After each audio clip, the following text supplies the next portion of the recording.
It's that time of year again, and today we are going to be making a Mrs. Claus hat. Hi, I'm Christina, and I love to digitally apparel pattern and create some unique pieces of wearable art.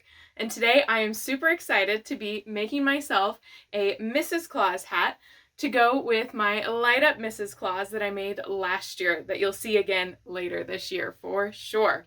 So if you are interested in making this pattern, I will have the link down below where you can go get it in my store. And let's get started.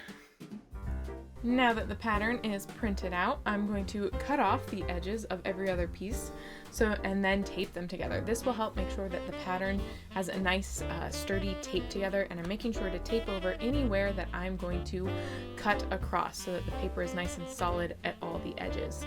And as I was looking at this pattern, I was a little worried about how small of a brim I gave myself. I want to give myself a little bit bigger of a brim, so I decided to add an inch. Now the inch is already added into the pattern in my store, so there's no need for you to do this. I added it bigger so that you could also have a little bit more of a brim.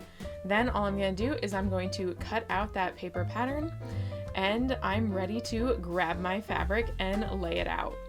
I'm going to make sure to pin it down really well so that it doesn't move on me, because velvet loves to move. Now that I have the bigger circle cut out, I'm going to lay out and pin down so I can cut out the inside and the smaller circle.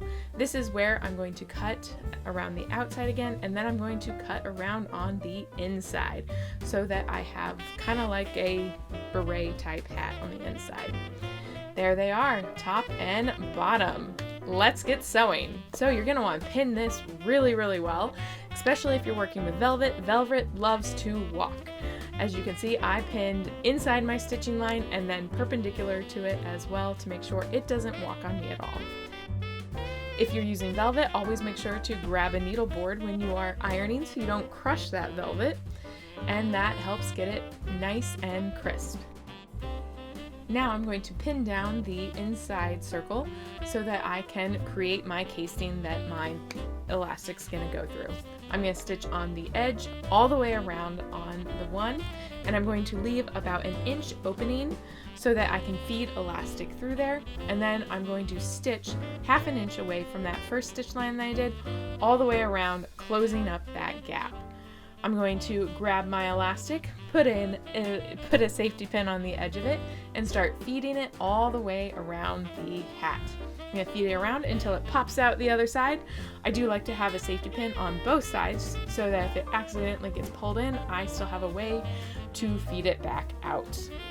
Then I'm just going to sew that elastic together with a zigzag stitch so that it's nice and strong.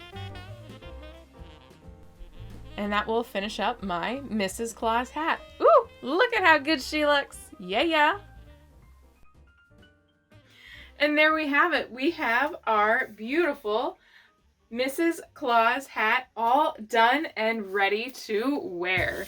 If you enjoyed this video, make sure to like and subscribe. If you want the pattern, you can definitely find the pattern down in my store. I'll have the link down below, as well as where you can find some of these supplies so you can make it for yourself.